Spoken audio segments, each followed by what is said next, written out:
कुछ स्वादिष्ट है बनाना तो playrecipes.com पे जरूर है आना। घमंडी छोटी बहू।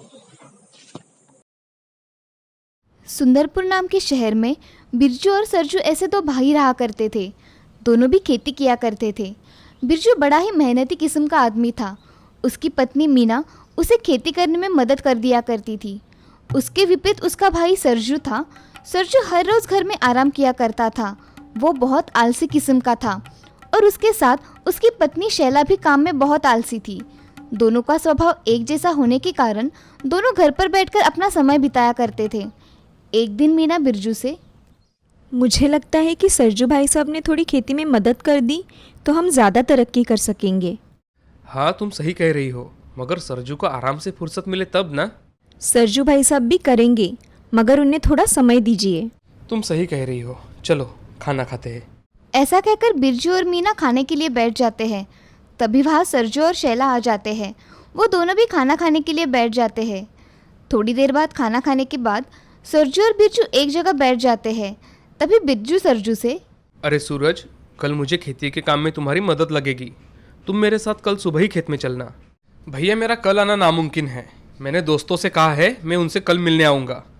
आपने अगर मुझे पहले बता दिया होता तो अच्छा होता। मैं नहीं आ सकूँगा। ऐसा कहकर सरजू वहाँ से चला जाता है और बिरजू सोच में डूब जाता है। तभी उसके पास उसकी पत्नी काम खत्म करके आ जाती है और बोलती है, अजी क्या हुआ? आप इतनी सोच में डूबे हुए हो, कब से देख रही हो? अरे कुछ नहीं मीना, खेती का काम कुछ ज़्यादा है इसीलिए। नहीं, बात कोई और है, आप बताइए मुझे। मुझे सरजू की चिंता लग रही है। उसका आगे कैसा होगा इसके बारे में ही सोच रहा हूँ। वो मेहनत करने के लिए तैयार ही नहीं। क्या करूँ मैं? आप चिंता मत कीजिए, उन्हें समझ आ जाएगा। ऐसे ही बहुत दिन बीत जाते हैं, मगर सरजू के स्वभाव में कोई बदलाव नहीं आ रहा था और शैला भी उसे सुधारने की कोशिश नहीं किया करती थी। अब एक दिन शैला ने बंटवारे की बात की। तभी सरजू ने भी उसकी हाँ में हाँ मिला दी। हमें हमारा हिस्सा चाहिए, आप आपका हिस्सा ले लो और हमें हमारा दे दो। अरे ऐसे अचानक शैला, तुम दोनों को बंटवारे की क्या पड़ी है? हमें हमारा सामान दे दो, बाकी की फालतू बकवास मत करो। ये बात सुनकर बिरजू ने भी बंटवारे के लिए हाँ कह दी और दूसरे ही दिन घर का बंटवारा हो जाता है। अब सरजू और बिरजू एक ही जगह पास पास में रहने लगे थे। अब सरजू कुछ काम नहीं करता था, खेती भी नहीं देखता था। उसके विपरीत बिरजू अपना काम मन लगाकर किया करता था और उसके साथ उसकी पत्नी मीना भी बहुत मेहनत किया करती थी। एक दिन सरजू आंगन में आराम कर रहा था। तभी बिरजू सरजू से, अरे सरजू, सब लोगों के खेत में बीज बोकर हो गया है। तुमने अब तक खेत में कुछ भी नहीं किया। तुम्हें क्या करना है भैया? वैसे भी वो मेरा मामला है, मैं कुछ भी करूँ, तुम्हें उससे क्या? इसमें तुम्हारा ही नुकसान हो रहा है। सभी के खेतों में बीज बोए गए हैं, तुम्हारा ही खेत रह गया है सरजू। मैं मेरा देख लूंगा, आपको मेरी चिंता करने की कोई ज़रूरत नहीं है। तभी उन दोनों की बातें सुन शैला वहाँ आ जाती है और बिरजू से, भैया ये जो कह रहे हैं वो सही कह रहे हैं। आपको हमारी चिंता करने की कोई ज़रूरत नहीं है, हम हमारा देख लेंगे। ये सब बातें सुन मीना भी बाहर आ जाती है और तभी मीना बिरजू से, अजी आप किसकी मुँह लग रहे हो? इनके तो मुँह लगना भी अच्छा नहीं, आप घर में चलिए। ऐसा कहकर बिरजू और मीना घर में चले जाते हैं। अब ऐसे ही बहुत दिन बीत जाते हैं। शैला और सरजू कुछ काम नहीं करते, वो घर में बैठकर सिर्फ आराम करते हैं। उनके पास जितना भी पैसा था थोड़ा थोड़ा करके ख़त्म हो रहा था। तभी सरजू शैला से, अरे शैला, सच में सबके खेतों में इस बार बहुत अनाज आया है और हमने तो खेत में कुछ बोया ही नहीं। जाने दीजिए, हमारे पास है अभी के लिए, वो हमारी जमा पूंजी कब काम आएगी। हाँ, तुम ठीक कह रही हो। ऐसे ही दिन बीत रहे थे, मगर उनका कमाने का कोई ठिकाना ही नहीं था।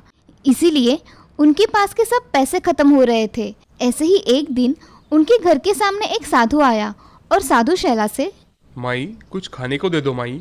अरे तुम्हारे जैसे ढोंगी साधु को मैं क्यों खाना दूं? तुम तुम्हारा खाना खुद ढूंढ लो। साधु ये सब बातें सुनकर वहाँ से चला ही जा रहा था। तभी मीना की नज़र साधु पर पड़ गई।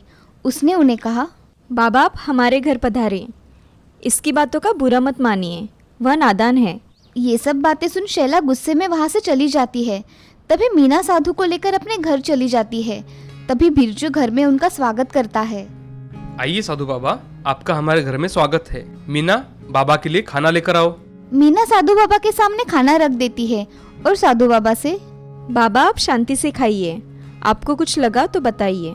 बाबा खाना शुरू कीजिए। ऐसा कहते ही साधु बाबा खाना खाने के लिए शुरू कर देते हैं। कुछ समय बाद साधु खाना खाकर तृप्त हो जाते हैं और उन दोनों को आशीर्वाद देकर उन्हें एक बक्सा हाथ में देते हैं और कहते हैं कि ये लो बेटी, तुम दोनों ने मेरी बहुत अच्छी सेवा की है। इसके बदले में मैं तुम्हें ये बक्सा दे रहा हूँ। इससे तुम्हें वस्तुएं मिलेगी जिससे तुम खुद की और दूसरों की मदद कर सकोगे। धन्यवाद बाबा। ऐसा कहकर बिरजू और मीना उनके पैर पड़ते हैं। तभी बाबा उन्हें बक्सा देकर जंगल में चले जाते हैं। ये सब घर में बैठी शैला देख रही थी। तभी बिरजू मीना से, अरे मीना, हमें इस बक्से की कोई ज़रूरत नहीं है। हम हमारे जीवन में ऐसे ही खुश हैं। हाँ, आप सही कह रहे हो, मगर हम लोगों की मदद के लिए इसे इस्तेमाल कर सकते हैं, जिससे उनकी कुछ मदद हो जाएगी। हाँ मीना, तुम सही कह रही हो, हम ऐसा ही करेंगे। ऐसा कहकर बिरजू और मीना घर में चले जाते हैं। अगले दिन शैला ये सब बात सरजू को बता देती है। तभी वो दोनों उन दोनों को लोगों की मदद करते देख एक दूसरे से कहते हैं, इन्हें बक्से का कैसे इस्तेमाल करें ये भी नहीं पता।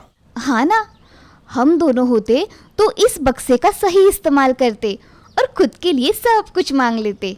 हाँ शैला, हम दोनों होते तो हमने ऐसा ही किया होता और बहुत अमीर बन गए होते। ऐसा कहकर शैला सरजू से, अजी हम भी उस साधु बाबा को ढूंढकर उनकी माफी मांगेंगे, जिससे वो हमसे प्रसन्न होकर हमें एक जादुई बक्सा दे दे। हाँ, तुम बिल्कुल सही कह रही हो, हम वैसा ही करेंगे। ऐसा कहकर सरजू और शैला जंगल में चले जाते हैं और जंगल में बाबा को ढूंढने लगते हैं। बहुत ढूंढने पर उन्हें बाबा एक पेड़ के नीचे तपस्या करते दिखाई देते हैं। तभी शैला और सरजू उनके पास चले जाते हैं। तभी शैला साधु बाबा से, नमस्ते बाबा। साधु बाबा अपनी आंखें खोल देते हैं और शैला और सरजू की ओर देखते हैं। तभी फिर से शैला, बाबा मुझसे बहुत बड़ी गलती हो गई, मैंने आपका अपमान किया, मुझे माफ़ कर दीजिए। हाँ बाबा, हमसे अनजाने में बहुत बड़ी गलती हो गई, हमें माफ़ कर दीजिए। तुम्हें इस बात का ज्ञान हुआ, यही बहुत बड़ी बात है। तुम दोनों से मैं बहुत प्रसन्न हूँ। मांगो, क्या मांगना चाहते हो? बाबा हमें भी जादुई बक्सा चाहिए, जिसकी सहायता से हम लोगों की मदद कर सके। साधु बाबा उनके मन की बात जान लेते हैं और उन्हें एक जादुई बक्सा दे देते हैं। ये लो, ये एक जादुई बक्सा है। जैसे तुम्हारे विचार है वैसा ही फल तुम्हें मिलेगा, तथास्तु। ऐसा कहकर बाबा ध्यान में लीन हो गए। ये देख शैला और सरजू जादुई बक्सा लेकर अपने घर चले जाते हैं। घर आते ही उन्होंने वो बक्सा जल्दी खोलकर देखा तो उन्हें उसमें कुछ कीड़े दिखाई दिए। कीड़े बक्से से बाहर निकलने लगे। ये सब देख शैला और सरजू वहां से भाग जाते हैं। सुंदरपुर नाम के गांव में एक सुशीला नाम की औरत रहा करती थी। उसको एक बहू थी जिसका नाम था राधा। राधा को एक श्वेता नाम की बच्ची थी। उसे स्कूल में छोड़ने तथा घर के सारे काम राधा ही किया करती थी। बाजार से सामान लाना, ऐसे छोटे मोटे काम तो वो आते जाते कर लेती थी। सुशीला अचार पापड़ और दही बेचने का व्यवसाय किया करती थी। उसका लड़का सुधीर खेत में काम किया करता था। उसके यहाँ एक गाय भी थी। उसी गाय के दूध से सुशीला दही बनाती थी और बेचती थी। सुशीला का धंधा बहुत अच्छी तरह से चल रहा था। उसके यहाँ एक दिन गांव का एक आदमी आता है।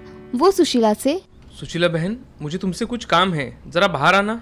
अरे रघु भाई साहब, आइए ना, इधर कैसे आना हुआ? बहन, मेरे बिटिया की शादी है तो मुझे 5 किलो अचार और 5 किलो पापड़ लगेंगे। मिलेंगे ना शादी तक? हाँ मिल जाएंगे। दही भी अच्छा है मेरे घर का, मेहमान उंगलियां चाटते रह जाएंगे। हाँ वो तो पता है बहन, दही में शादी के दिन लेकर जाऊंगा, ठीक है? ठीक है भाई साहब, आपके पापड़ कल ही बना के रखूंगी और अचार भी साथ में बनाकर रखूंगी। आप कल आकर लेकर जाना। ठीक है सुशीला बहन, ये लीजिए आपका एडवांस। मैं कल आकर अचार और पापड़ लेकर जाऊंगा। जी। ऐसा कहकर रघु वहाँ से चला जाता है। रघु जाते ही सुशीला काम करने लग जाती है। उसके पास अचार था मगर उसे पापड़ तैयार करने थे, वो भी एक दिन में। इसीलिए वो जल्दी जल्दी में पापड़ का आटा बनाने के लिए लग जाती है और वो उस दिन राधा की मदद लेने की सोचती है। सुशीला राधा से, राधा। हाँ माँ जी। ज़रा इधर आना, मुझे ये पापड़ का आटा गूंदने में मेरी मदद करो। हाँ माँ जी, अभी आई। ऐसा कहकर राधा सुशीला के पास चली जाती है। राधा देखती है कि सुशीला पापड़ के आटे में मसाला थोड़ा कम डाल रही है। तभी राधा सुशीला से, माँ जी, पापड़ के आटे में मुझे लगता है कि मसाला थोड़ा कम हो गया है, थोड़ा और डालिए ना। अरे नहीं बहू, इतना ही ठीक है। ज़्यादा डाला तो हमें वो कितने में जाएगा?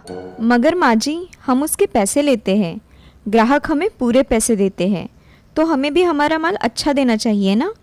अरे राधा, तू मुझे मत सिखा, मैं मेरा काम अच्छी तरह से जानती हूँ, समझी? ऐसा कहकर राधा भी आटा गूंदने के लिए बैठ जाती है और बाद में उसके साथ पापड़ बेलने बैठ जाती है।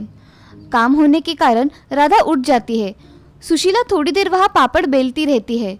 सुशीला 5 किलो के पापड़ बेल लेती है और उसे सुखाने के लिए रखती है। तभी राधा सुशीला को आवाज़ लगाती है, माँ जी, खाना तैयार है, आ जाइए। हाँ आई। सब खाना खाने बैठ जाते हैं।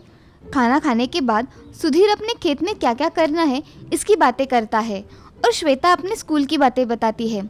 अब बातें हो जाने के बाद सभी सोने के लिए चले जाते हैं। सुबह सुशीला सारे पापड़ जमा करके एक बैग में भर देती है और एक बड़ी बरनी में अचार भर देती है। तभी रघु आकर सुशीला से, सुशीला बहन, मेरे अचार और पापड़ तैयार है क्या? जी भाई साहब, आपके पापड़ और अचार तैयार है, ये लीजिए। ऐसा कहकर सुशीला रघु के हाथों में पापड़ की बैग और अचार की बरनी दे देती है। अब रघु बोलता है, बहन, शादी के दिन में 5 किलो दही लेकर जाऊंगा, आप बना के रखना। हाँ भाई साहब, मैं बना कर रखूंगी, आप किसी को भेज देना दही ले जाने के लिए। जी, ये लीजिए आपके पैसे, मैं चलता हूँ अब। जी। रघु पापड़ और अचार लेकर वहाँ से चला जाता है। इधर सुशीला पैसे देख बहुत खुश हो जाती है। उन्हें लेकर अपने कमरे में चली जाती है। वो पैसे अपने पोटली में रख देती है और दूसरे काम करने लगती है। अब सुशीला हर दिन अपना काम करके पापड़ बनाकर रखा करती थी, मगर सब में कुछ ना कुछ कम डाला करती थी। एक दिन उसके दिमाग में एक आइडिया आता है, अगर मैं लोगों को अचार नाप के थोड़ा कम दे दिया करूं तो मेरा ही फायदा है, और पापड़ में मसाला कम डाला तो मेरा ही मुनाफा और हो जाएगा। ऐसे सुशीला खुद से सोचकर मन ही मन में ठान लेती है और अगले दिन से वो आने वाले ग्राहकों को कम अचार देने लगी और दही के पैसे भी उसने बढ़ा दिए। अब रघु के घर उसने 5 किलो दही दे दिया और उसने 300 रुपए ही लिए। तभी सुशीला का बेटा सुधीर उससे, अरे माँ, आजकल गाय दूध कम दे रही है, अगर तुम्हें कुछ दूध कम पड़ रहा हो तो बाहर से खरीद लेना। अरे नहीं, फिलहाल तो चल रहा है, बाद में देखेंगे, कम पड़ा तो मैं देख लूंगी। ठीक है माँ, चलो मैं खेत में जाकर आता हूँ। ठीक है बेटा। ऐसा कहकर सुधीर खेत में चला जाता है और सुशीला सोचने लगती है कि तभी राम वहाँ दही लेने आ जाता है। चाची, मुझे 1 किलो दही चाहिए, एकदम ताज़ा। हाँ राम, रुको, मैं अभी लाती हूँ। ऐसा कहकर उसके हाथ के डिब्बे में सुशीला 1 किलो दही लेकर आती है। तभी उस दही को देख राम बोलता है, चाची, आजकल दही में ज़्यादा पानी आ रहा है। अरे बेटा, ये गर्मी का मौसम शुरू हो गया है ना, इसीलिए दही ऐसा होता है। अच्छा चाची, ये लो पैसे, अब मैं चलता हूँ। हाँ ठीक है। सुशीला पैसे गिनती है और खुद से बोलती है, इसे कम पैसों में दही भी अच्छा चाहिए। कौन यहाँ इतनी ईमानदारी से धंधा करता है, आया मुझे सिखाने वाला। ऐसा कहकर सुशीला घर में चली जाती है। उसे सुधीर की बातें याद आती है कि दूध कम पड़ गया तो बाहर से मंगवा लेना। वो फिर से मन ही मन में सोचती है, अगर दूध कम पड़ गया तो मुझे कुछ ना कुछ करना पड़ेगा, नहीं तो मेरे ग्राहक कम हो जाएंगे। ऐसे ही दिन ब दिन सुशीला का लालच बढ़ता जा रहा था, मगर उसके बहू के नज़र से ये छुपा नहीं था। सुशीला अचार कम देती थी, पापड़ में मसाला कम और अब दूध में पानी मिलाकर उसका दही लगाया करती थी। इससे ग्राहक शिकायत किया कर रहे थे। ये सब देख राधा सुशीला से बात करने की सोचती है और कुछ मन में सोचकर सुशीला के पास चली जाती है। माँ जी, आपने जो पापड़ दिए थे ना रघु चाचा की लड़की के शादी में, उसको लोग कह रहे थे कि उसमें स्वाद ही नहीं है। क्या कह रही हो बहू तुम? मैं सच कह रही हूँ माँ जी, मैंने अपने कानों से सुना है।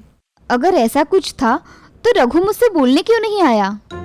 माँ जी, आपसे बोलने के लिए सब डरते हैं, इसीलिए कुछ नहीं कहते, मगर इसका तो परिणाम आपके धंधे पर पड़ेगा ना। इससे तो ग्राहक कम हो जाएंगे और अच्छे पापड़ ना मिलने की वजह से लोग दूसरे लोगों से पापड़ खरीद लेंगे। इससे आपका नुकसान हो जाएगा। और आपके हाथों में तो कितना स्वाद है ना माँ जी, आप कुछ मिलावट या कम ज़्यादा मत कीजिए। पहले जैसे आप बनाती थी वैसे ही बनाइए। हाँ बहू, तुम सच कह रही हो, मगर महंगाई कितनी बढ़ गई है। माँ जी, आप थोड़े वस्तु के दाम बढ़ा देंगी तो चलेगा, मगर जो भी चीज़ हमारे यहाँ से जाएगी ना, उसका स्वाद लोगों के मुंह में बैठा रहना चाहिए। हाँ बहू, मैंने ऐसा कभी सोचा ही नहीं, मैं कम मसाला डाल पापड़ का स्वाद बिगाड़ रही थी। और माँ जी, आपको दूध में भी मिलावट करने की कोई ज़रूरत नहीं है। ये सोच रहे हैं कि इस गाय का दूध अगर कम पड़ रहा है तो हम दूसरी और एक गाय ले लेंगे, इससे हमें दूध की कमी नहीं होगी। इन्होंने मुझसे आज सुबह ही कहा। बहू, तुम सच कह रही हो। अगर ऐसा हुआ तो मैं अपना काम पूरी ईमानदारी से करूँगी और मेरे पदार्थों का स्वाद भी कायम रखूँगी। आप अब पैसों को लेकर मन में कभी भी लालच नहीं लाएंगी और मैं हूँ ही आपके साथ। हाँ, अब हम दोनों मिलकर अच्छा काम करेंगे और मुझे सही राह दिखाने के लिए तुम्हारा बहुत बहुत शुक्रिया। ऐसा कहकर सुशीला राधा के गले लग जाती है। आज राधा की वजह से सुशीला की आंखें खुल गई थी। अब उसे पता चल गया था कि उसे किस प्रकार से अपने ग्राहकों को सब बताना है और कैसे उन्हें अच्छे पदार्थ बेचने हैं। अब सुशीला के मन में लालच मिट गया था। ये देख राधा भी बहुत खुश हो जाती है। अब से सुशीला ग्राहकों को अच्छे पदार्थ देकर अपना नाम कर रही थी और लोगों के मुंह में तो जैसे उसके पदार्थों का स्वाद ही बस गया था। अब उसने बाद में बहुत नाम कमाया और ईमानदारी से अपना काम किया। इस कहानी से हमें ये सीख मिलती है कि जिंदगी में कभी भी लालच नहीं करना चाहिए। लालच से हम हमारा ही नुकसान कर लेते हैं। वो कहते हैं ना, लालच बुरी बला होती है।